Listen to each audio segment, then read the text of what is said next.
is equal to 121.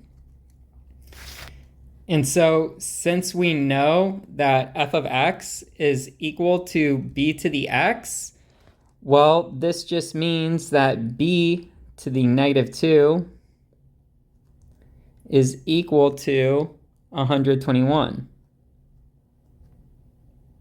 So we know f of x is equal to b to the x.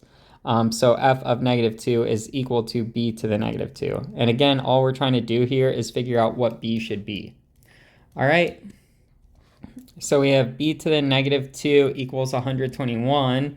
And so what we can do here to solve for b is either we can take the reciprocal on both sides or just divide both sides by b to the negative 2 and 121. In either case, what we are going to end up with is 1 over 121 equals b squared.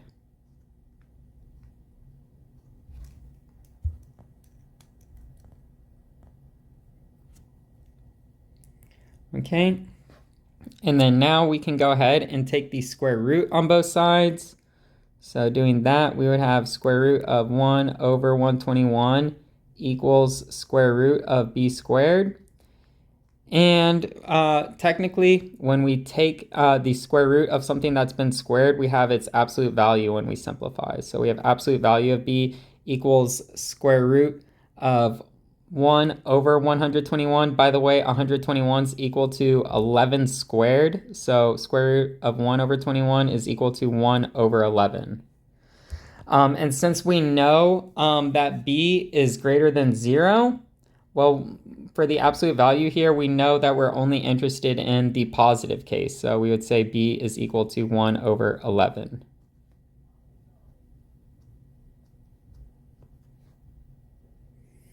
And so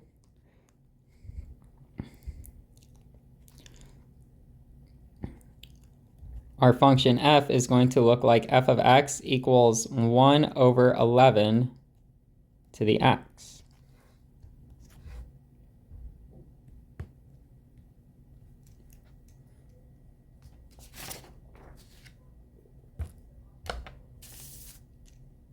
All right, on to our next example. In our next example, we are asked to give a rule of the form f of x equals a times b to the x for the exponential function whose graph contains the points 0, 3 and 2, 12.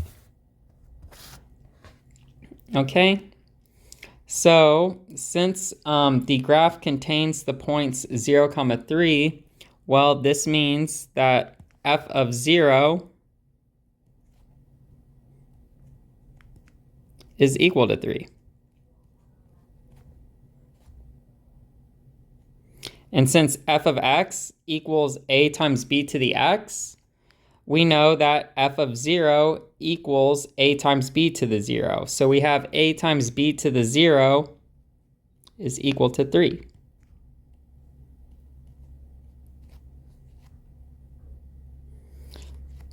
And since b to the 0 is equal to 1, again, any non-zero number raised to the 0 power is going to be equal to 1. So we have a times 1, which is just a, equals 3. So a equals 3. So we figured out the value of our leading coefficient a is equal to 3. Again, b to the 0 is equal to 1. And then now to figure out what b should be, well, let's focus on our other point. So the graph of f also contains the point 2, 12. So this tells us that f of 2 is equal to 12. Okay, and since we now know a's value, so far we know that f of x is equal to 3 times b to the x. And we still have to figure out what our base b is supposed to be. So since we have f of 2 equals 12, well, here for us that means 3, our value for a, times b squared equals 12. And so we have b squared equals 4.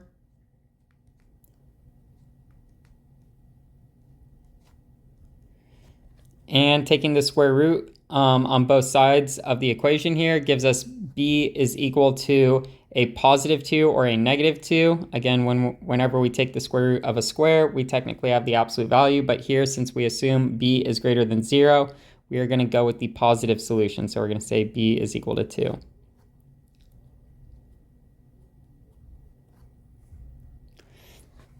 And so f of x is equal to 3 times 2 to the x.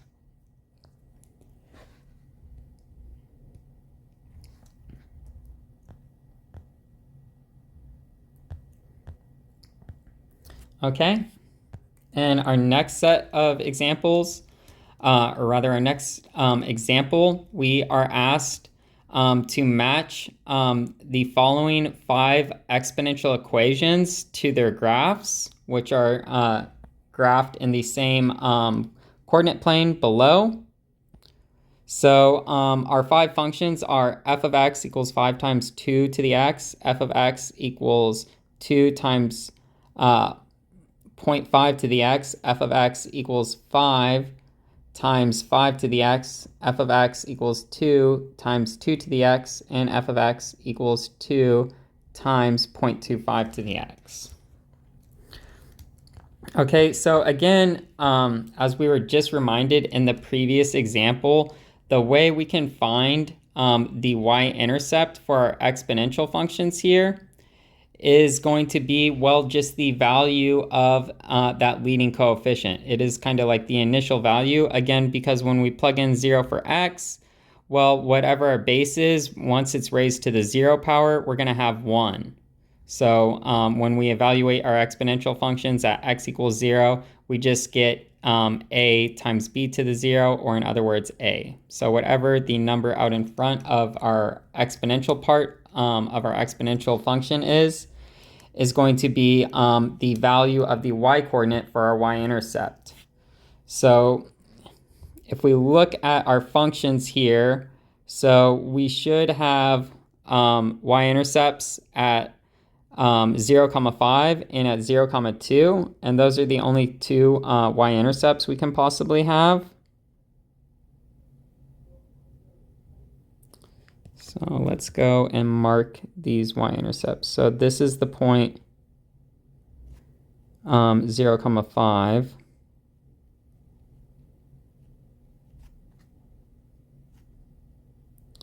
And then this is the point 0, 2.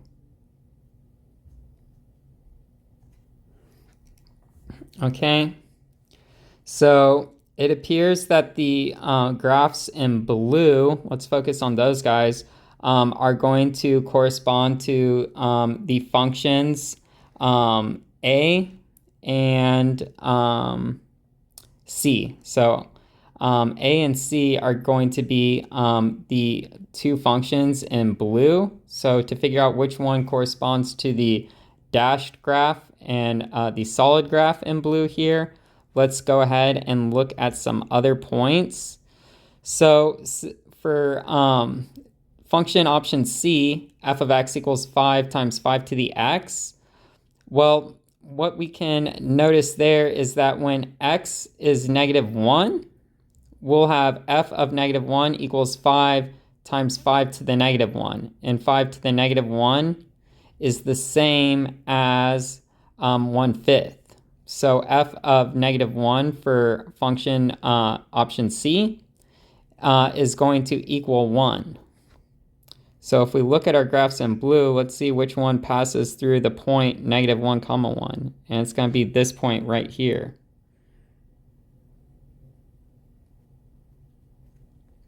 If we look, it's the dashed graph in blue here.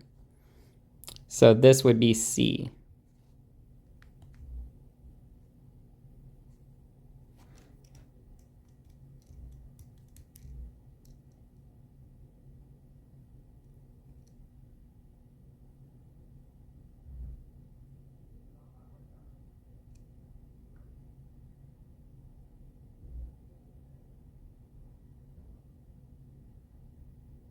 Okay, and then for the other graph in blue, that has to be option A.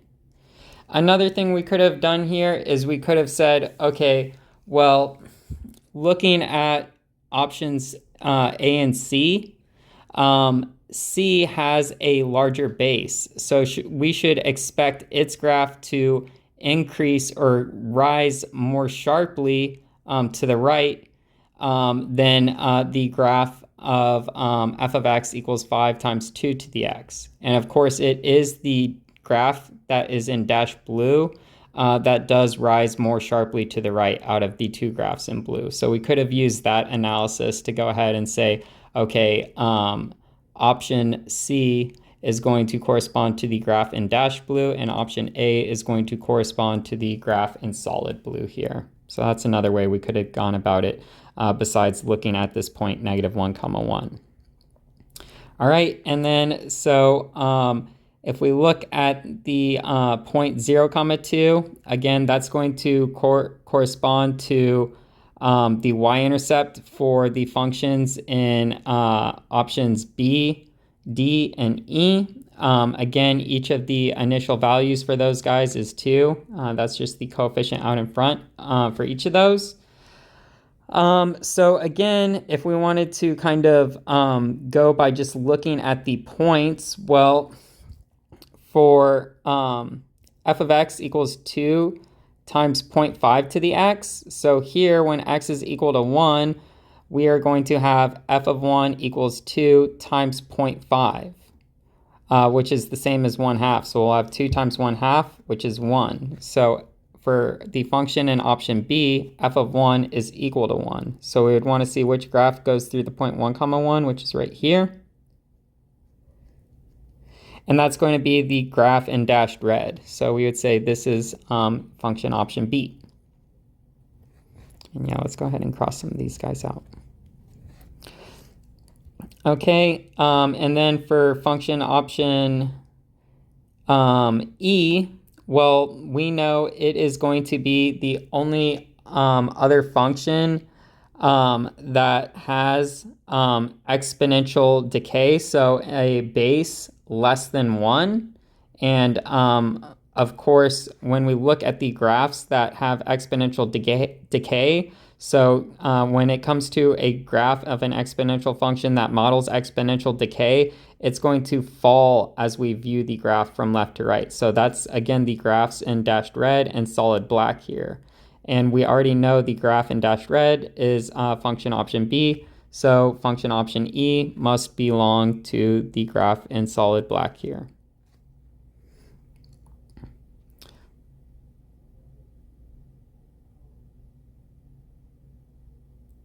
Okay, and then finally for function option D, that has to be our only remaining function option that has 0, 2 as its y-intercept, so that's the graph in solid red here.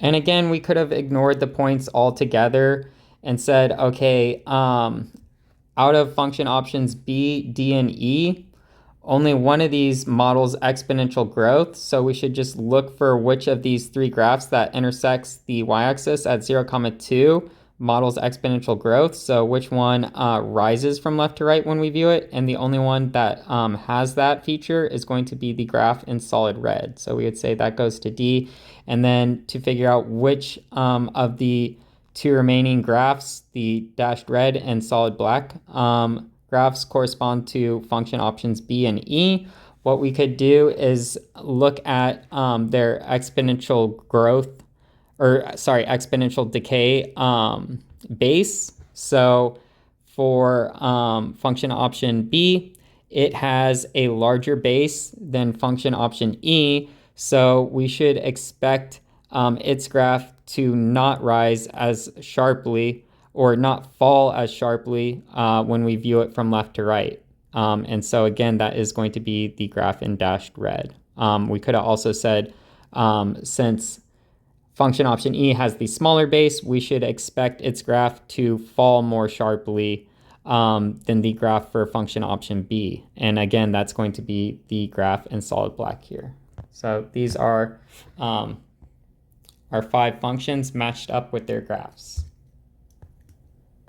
Okay. In the next example, we're asked if the table below could represent an exponential function. If so, find an exponential function that passes through its points. We have a table of values here for some function k of x. So when x is 1, k of 1 is 70. When x is 2, k of 2 is 49. K of 3 is 34.3, and k of 4 is 24.01. And so what we can realize here is that to get going from consecutive function values, so going from case of 1 to case of 2, well, all we do is we multiply case of 1 by 0.7. And same thing, to get case of 3, all we would do is multiply case of 2 by 0.7.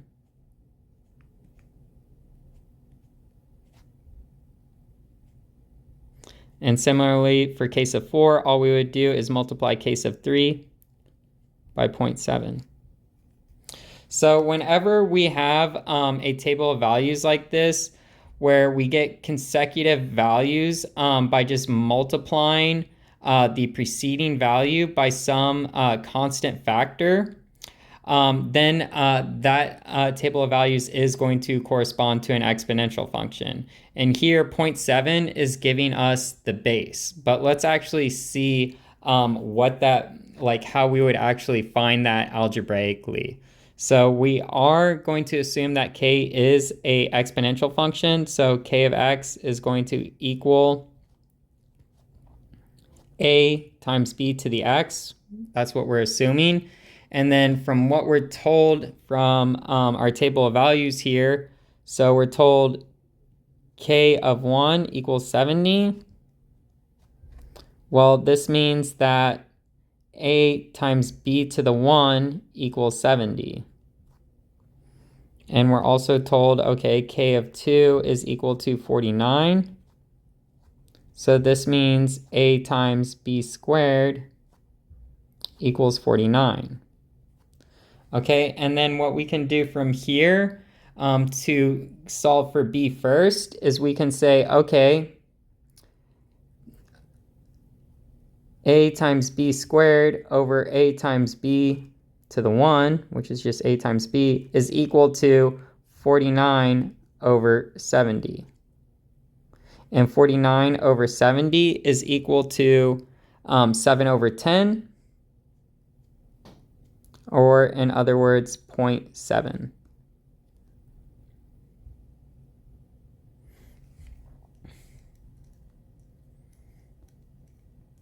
Okay, and then to find our value for a, well, again, we could just say, okay, since we know case of 1 is equal to 70, this means that 70, now we know what b is equal to a times 7 over 10 to the 1, which is the same as 7 over 10. So we have 70 equals a times 7 over 10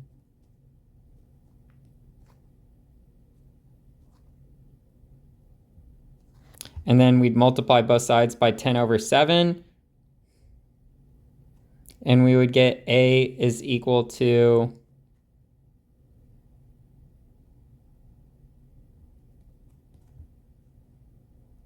100.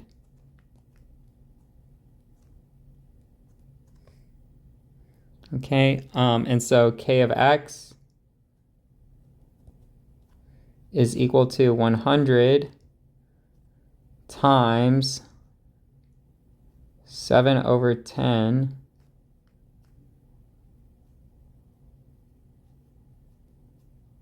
to the x.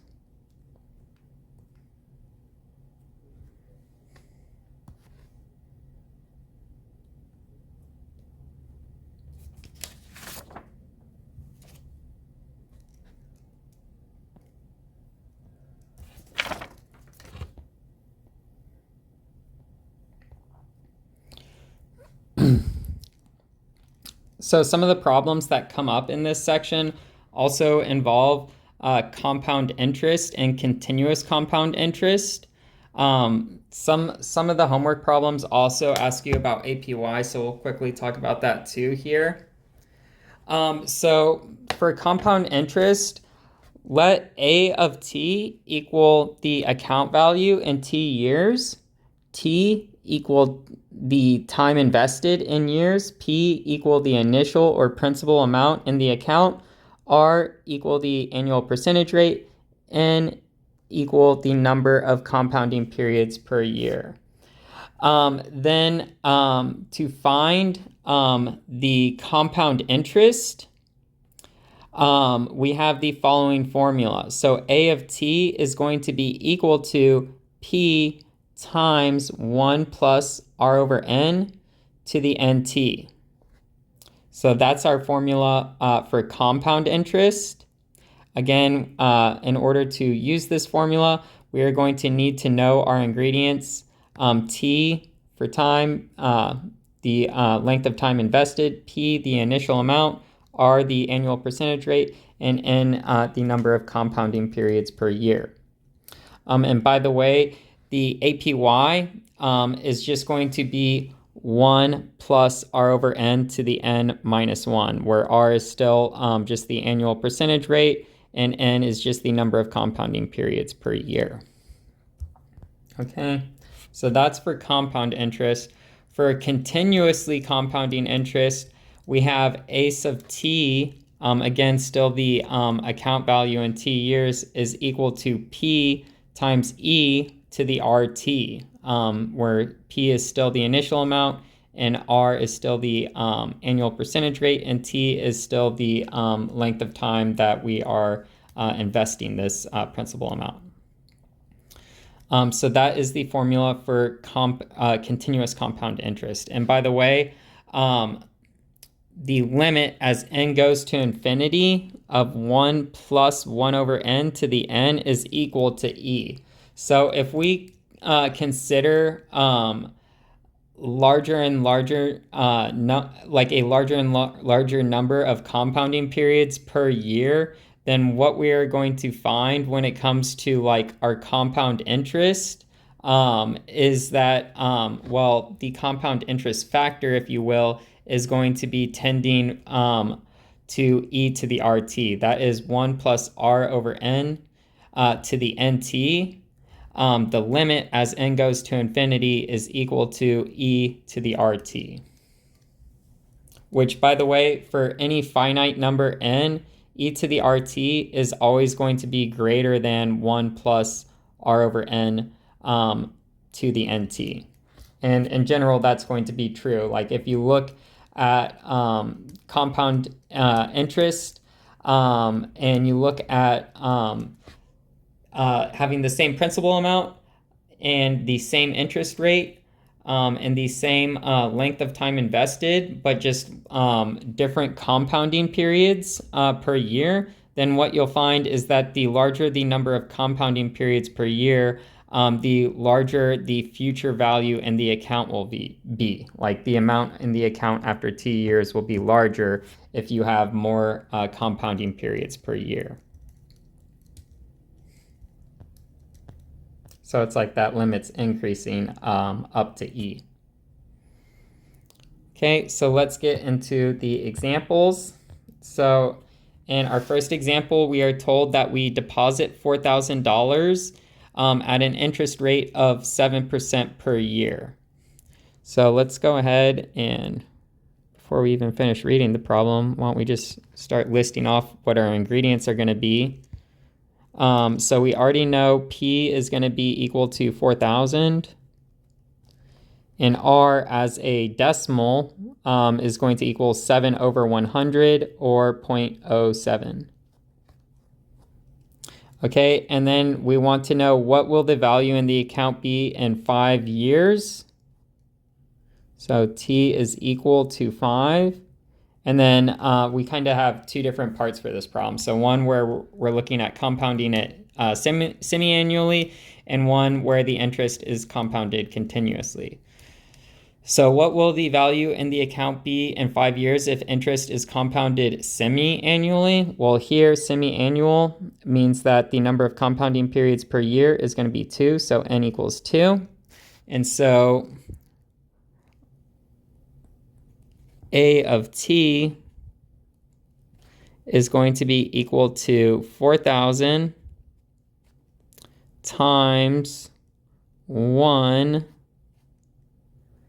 plus 0.07 divided by 2 to the 2t. So this is how we could calculate the future value in the account after t number of years when interest is compounded semi-annually. And so for the amount after 5 years, a of 5, well, this is going to equal 4,000 and then times 1, and then 0.07 over 2 is equal to 0.035, so 1 plus 0.035 or 1.035, and then 2, and then times 5 for t.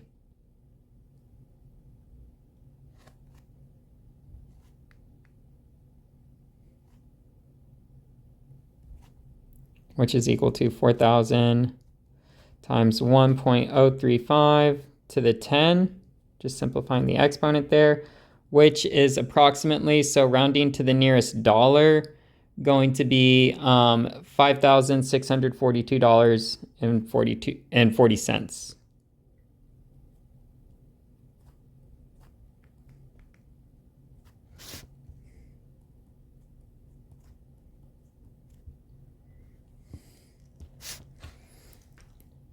Okay, and so it's not mentioned here in the statement of the problem, but just because it does come up in the homework problems, we are going to calculate the APY here. So for APY, this is just equal to, again, it's going to be 1 plus r over n to the n minus 1. And so here our ingredients again for n are 2, r is 0.07. So we're going to have 1 plus 0.07 over 2 squared minus 1, which is going to equal, well, 1.035 squared minus 1, which is equal to, in decimal, 0.711, or sorry, 0.71225. And if we wanted to write this as a percentage, which you do have to do in most of the homework problems, it's going to be 7.1225%.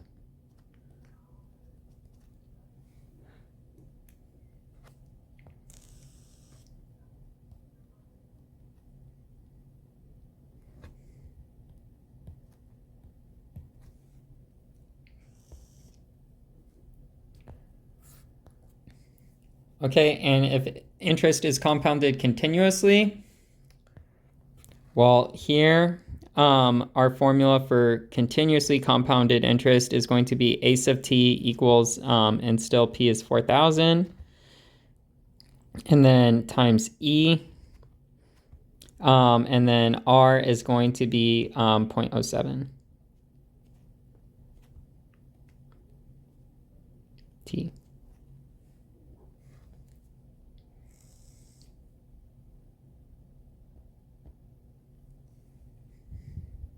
So a sub 5 is going to equal 4,000 times e to the 0.07 times 5, which is going to be approximately equal to, rounding to the nearest dollar, 5,000. Let me put a dollar sign out in front. $5,676.27.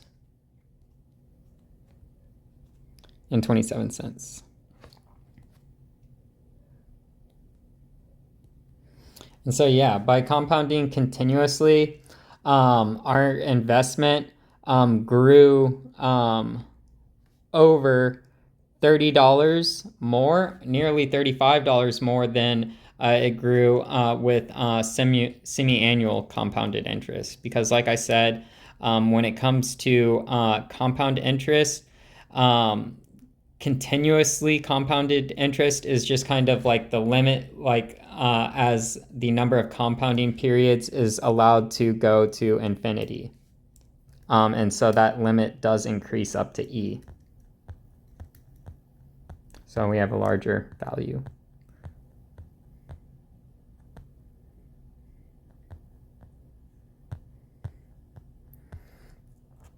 Okay.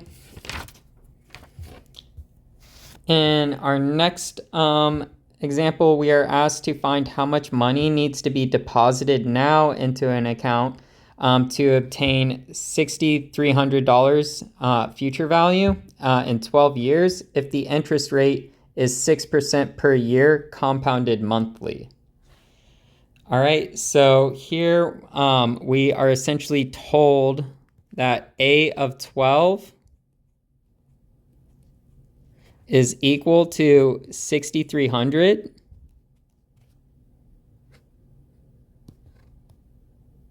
And by the way, let me go up here and list off our ingredients. So R is equal to 0.06, the interest rate in decimal. T is equal to 12 years. And N, the number of compounding periods per year, well, it's compounded monthly, so N is equal to 12 as well. So we're told A of 12 is equal to 6,300. Again, that's the value, the amount in the account after 12 years, or what we're trying to have in the account after 12 years. And we want to figure out what the principal or initial amount should be. And so we need to set up an equation to solve for the principal amount P. And so the equation, well, we know A of t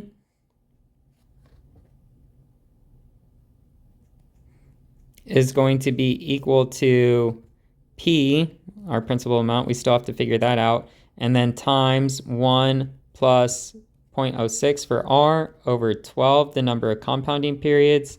And then to the 12, and then times 12 for N times T. Or for now, we're just going to write T, sorry. And by the way, we can simplify this. So 0.06 over 12 is going to be the same as 0.005. So this is equal to P times 1.005 to the 12t. Okay. And so we know that A of 12 is going to look like P times 1.005 12 to the 12 times 12, right?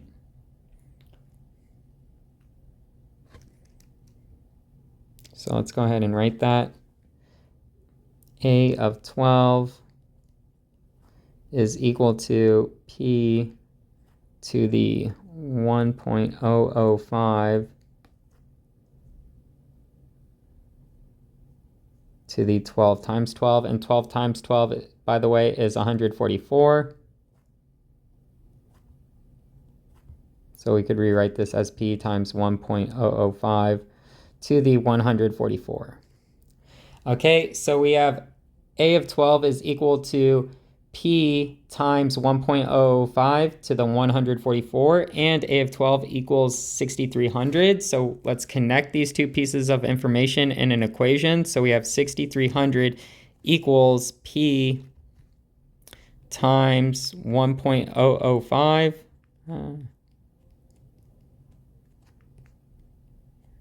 to the 144.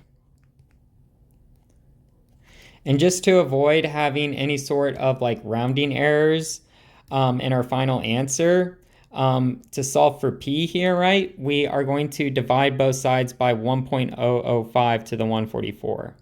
Like we could go ahead and figure out what 1.005 0.005 to the 144 is approximately going to be. But that number is probably going to already be rounded for us. And so when we divide 6,300 by that rounded number to solve for P, well, that's already going to cause our answer for P to be different from its true value just due to this intermediate rounding. So let's be careful not to do any intermediate rounding here and just say, okay, divide both sides by 1.005 to the 144 so that we end up with P equals 6,300 to the 1 divided by 1.005 to the 144, which after we plug everything into a calculator now is going to be approximately, and again rounding to the nearest cent, whole cent, is going to be $3,072.05.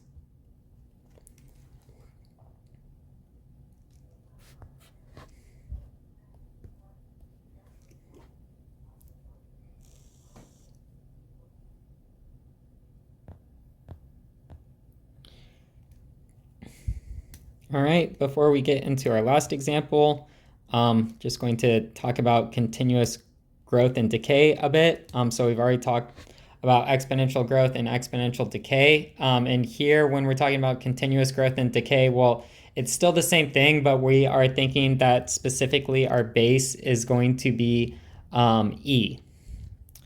So when it comes to continuous growth and decay, we are going to have some function of the form f of t equals a times e to the rt, where a is going to be our initial value, r is going to be equal to our continuous growth rate per unit of time. So it could be in years, it could be in months, whatever. T is going to be equal to the number of time units elapsed. And then what we should note here is that if r is greater than 0, the function is going to give exponential growth, and if r is less than 0, then the function is going to model exponential decay. So in our final example, we are told that the number of children infected with a virus increases at a rate of 9% per year. So that's going to be our r. So 9% as a decimal is going to be 0.09. And in 2014, there were 224 children infected with the virus. And so it goes on to ask us how many will be infected in the year 2019. And so what we can do here is let 2014 kind of be our year 0. And so this means that our initial value then, A, is going to be 224.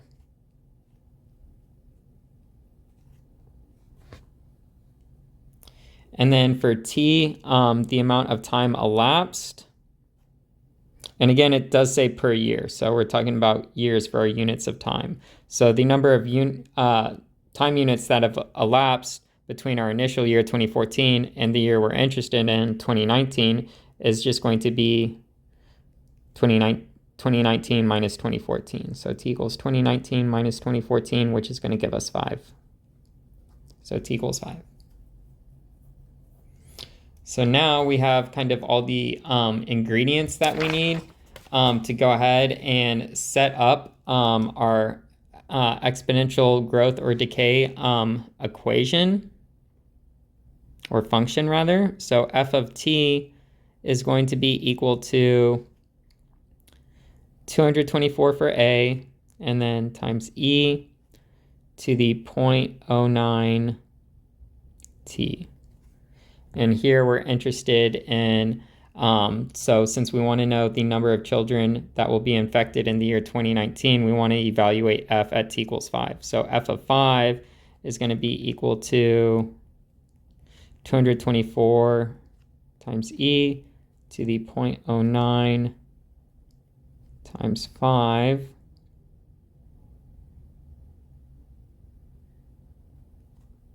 which is equal to 224 times e to the 0.45, which is approximately 351.302. So since we're talking about people here, or individuals rather, we would want to round down to the nearest whole number. So we would say 351 children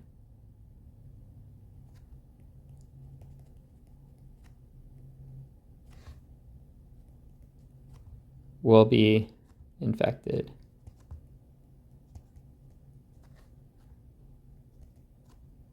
In 2019.